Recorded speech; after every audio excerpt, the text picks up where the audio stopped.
علماء کرام اور حاضرین مجلس، معزز خواتین اسلام، عزیز بچوں، السلام علیکم ورحمۃ اللہ وبرکاتہ۔ الحمد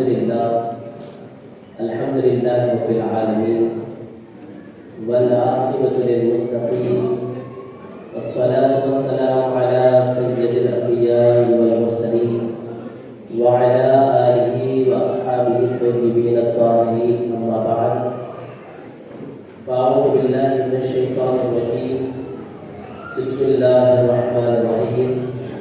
اولئک کتب فی قلوبہم الایمان وأيدهم بروح منه آمنت بالله صدق الله العظيم لي خمسة لطفي بها حمل الوباء الحاطمة المصطفى والمرتضى ومناهما والفاطمة۔ میرے پیارے آقا صلی اللہ تعالیٰ علیہ وسلم کے پیارے دیوان، عزیزان ملت اسلامیہ، آئیے سب سے پہلے ہم اور آپ مل کر اپنی اور ساری کائنات کے مرکز عقیدت حضور رحمت عالم نور مجسم فخر بنی آدم سیاح لاوطا انیس بے کسان جہاں ساز درد بندہ سرور کائنات محمد رسول اللہ ارواحنا فدا صلی اللہ تعالی علیہ وسلم کی بارگاہ میں جس طریقے سے میں پڑھا ہوں پورا مجموعہ محبت اور عقیدت کے ساتھ مدینے کی طرف لو لگا کر میرے ساتھ پڑھے۔ الصلاۃ والسلام علیک یا رسول اللہ، الصلاۃ والسلام علیک یا حبیب اللہ، الصلاۃ والسلام علیک یا نبی اللہ، الصلاۃ والسلام علیک یا نور اللہ، صلی اللہ تعالی علیہ وسلم۔ سردار اعلیٰ حضرت نصیب البرکت اپنے آقا کی بارگاہ میں دعا کرتے ہیں، نعمتیں بانٹتا جس سمت وہ ذیشان گیا۔ محبت سے کہتے سبحان اللہ۔ کیا انداز ہے، اعلیٰ حضرت کا قلم ہے، لکھنے والا ایک عاشق رسول ہے، اور صرف شاعر ہی نہیں ہے بلکہ خود فرماتے ہیں کہ میں نے نعت گوئی قرآن سے سیکھی۔ لوگ شاعر تو ہے لیکن شاعر ایسا جو عالم، صرف عالم نہیں، جو عالم گر ہو، صرف مفتی نہیں، مفتی گر ہو، فقیہ نہیں، امام الفقہا ہو۔ ذرا اندازہ فرمائیں اس کا انداز کیسا ہوگا، ان کے قلم سے لکھنے والے الفاظ، نکلنے والے الفاظ کتنے محتاط طریقے سے آپ لکھتے ہوئے نظر آتے ہیں۔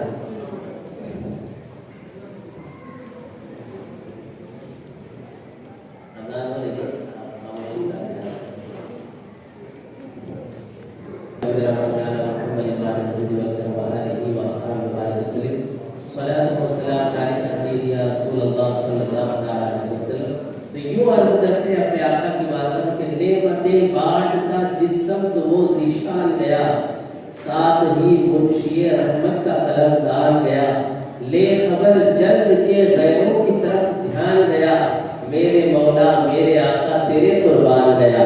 اور یوں عرض کرتے ہیں انہیں جانا انہیں مانا نہ رکھا غیر سے کام، للہ الحمد میں دنیا سے مسلمان گیا۔ اور جب مدینے جانے کی بات آتی ہے، ہوں تو یہاں ہوں، ہند میں ہوں، لیکن جان و دل ہوش و خرد سب تو مدینے پہنچے، تم نہیں چلتے رضا سارا تو سامان ہے، تم نہیں چلتے رضا سارا تو سامان ہے۔ یہ انداز فکر ہے، یہ آپ کا مسلک ہے جو ہمیں بتا رہا ہے کہ عشق کیسے کرتے ہیں، مسلک راستے کو کہتے ہیں۔ یوں تو طیبہ جانے کے بہت سے راستے ہیں، مگر مجھ کو اچھا لگتا ہے رستہ اعلیٰ حضرت کا، مجھ کو اچھا لگتا ہے رستہ اعلیٰ حضرت کا۔ میرے پیارے آقا صلی اللہ علیہ وسلم کے پیارے پر چونکہ میرے احباب نے مجھے حکم دیا کہ میں شریف بھی سناؤں اور ساتھ میں کچھ باتیں بھی عرض کروں، کیونکہ محفل کی مناسبت سے مجھے اعزاز کے طور پر اعلیٰ حضرت ایوارڈ پیش کیا گیا۔ بہرحال مجھے اس لائق انہوں نے سمجھا، ورنہ ہماری ایسی وہ خدمت نہیں ہے جیسے ہمارے بزرگوں کی خدمت